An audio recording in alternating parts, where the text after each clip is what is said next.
Yeah, if you look at the few core messages as represent us, the value we want to bring to our customer, how you would describe them? What we really are to them? There are basically three that we are trying to also deliver to the market. First one is, of course, the one I mentioned, that we're really tech-driven. We're bringing in expertise of so many exciting people from, from T-Bank or from also the banks here in the Philippines. So we really know how to do tech-savvy products, cool and easy and user-friendly and so on. So that would be one. The other one is really being human and fun and speaking to the people who we serve with their language, not being some bank on the, on the high up there in the mountain speaking and just giving money. No, we're here, we're human, we talk to people, so we're fun and human. And the third one, I guess it's in our name, because it's Skyro, and everyone who listens to Skyro, they have this these thoughts about the sky. So for me, really, we're very ambitious. We're trying to make it better, everything, make it the products better, our everyday experience better. So for us, really, sky is the limit. So this, challenging the status quo, going far from what is there already. We're trying to make it better. So that's something in our culture for me. For me, it looks like when I listen to what Iya is saying and the way she's saying it with her passion, it looks like we're bringing some light in financial services. Yes. To the Philippines. Well, that's true also. That's light and sky and light. Right. I like it. I like this concept. Are you content? Are you content with what is happening right now with us, with brand building and the organization? Yes, I guess I am. Because I can really see how we move. That's also something, I guess, very, very powerful when you're working in I think we're not a startup anymore, but some say we still are. But still, when you're working with a company that really grows as fast as we're growing now, you can really see the impact of what you're doing on this day-to-day basis. Because when you're working in a huge organization, usually your impact is just a drop. And here, I can still feel how things we do today, they really have an impact tomorrow already. And that's why I think I really like what's going on. And I think we should really keep that spirit in us. Right. Even if we're going 10 times than compared to what we're doing right now. I agree. It's one of the key reasons for our success, right? Yes, the culture that we have in our organization. Working on the brand, you're the person with experience, but in the country you just found out recently, some time ago.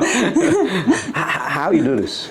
How you do this so that to really accommodate and welcome the culture, but bring an experience? What is your way? This is, I guess, the most difficult part for every brand manager. But since my last expertise was actually on multinational brands, so I was working back then in Unilever, and Unilever is actually special. Actually, the position of brand manager was created back then in the last century in Procter & Gamble and Unilever. So were basically the companies who invented this role.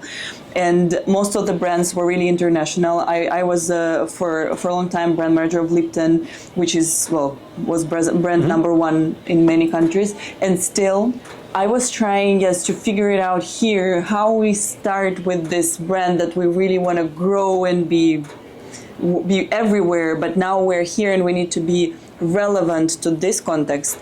So for me, it's actually, it's two things. It's very obvious, but it's very difficult to do. First, that's why I was saying before that you have to drag all the core values from the inside. So you have to be true to yourself, no matter where you are, because that's you. That's how your values, your core values are. So you have to figure it out. What are you from inside? What are you bringing? What is your mission? What is your ideas? What is your product standards and so on? And you have to be true to yourself.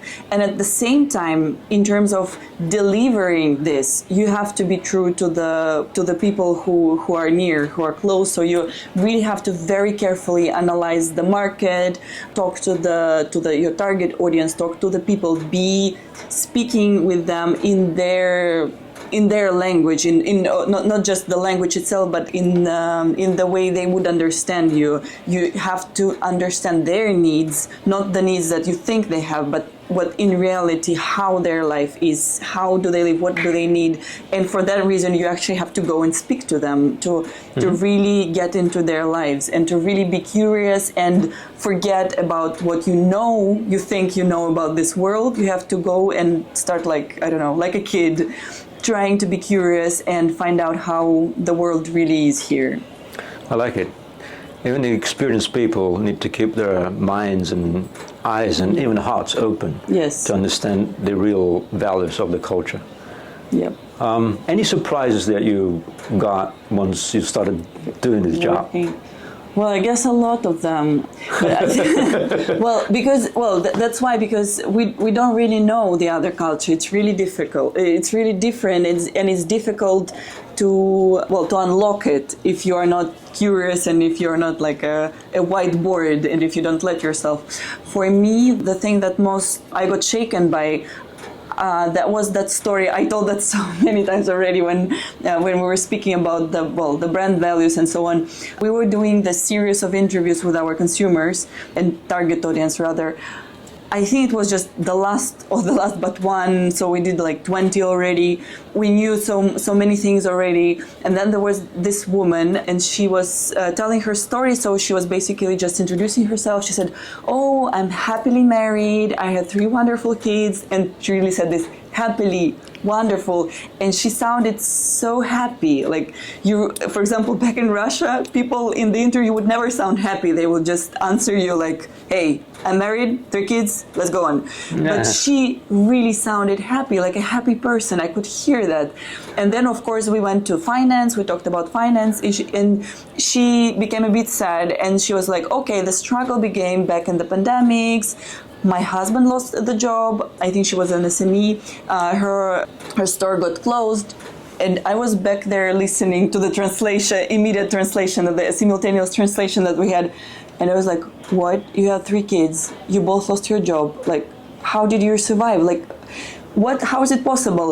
And then, she continues, still has this financial troubles, but she's a happy person. And that was, yes, as I said, I told this story so many times, but every time I keep having this feeling that this is amazing. And I guess that's something, it's really deep in this culture. And we have to learn from it, actually. I agree. That's a good word. We have to learn it for ourselves. For ourselves, because it doesn't matter what's going on. You have some financial stability. You don't have it. World is not a stable place. World won't guarantee you anything, but you have to be happy. That's your only job. I like it.